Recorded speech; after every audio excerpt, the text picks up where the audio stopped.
পালিয়ে যাওয়া ফ্যাসিস্ট শেখ হাসিনা গত ১৫ বছরের হত্যা এবং গুমের সঙ্গে সরাসরি জড়িত বলে মন্তব্য করেছেন বিএনপি মহাসচিব মির্জা ফখরুল ইসলাম আলমগীর। তাই শেখ হাসিনা সহ গুমের সঙ্গে জড়িতদের সর্বোচ্চ শাস্তির দাবি করেছেন তিনি। চূড়ান্ত বিচার না হওয়া পর্যন্ত গুম হওয়া পরিবারের সঙ্গে থাকবে বিএনপি বলেও জানিয়েছেন মির্জা ফখরুল।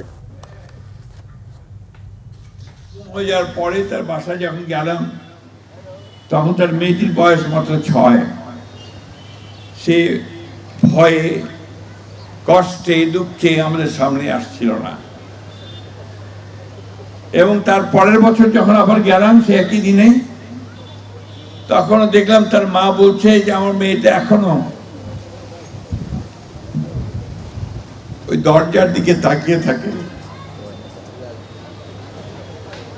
যদি তার বাবা ফিরে আসে না, আসার কথা নয়। আজকে প্রমাণিত হয়েছে যে হাসিনা এই হত্যাকাণ্ডগুলোর জন্য দায়ী, হাসিনা এই গুমের জন্য দায়ী।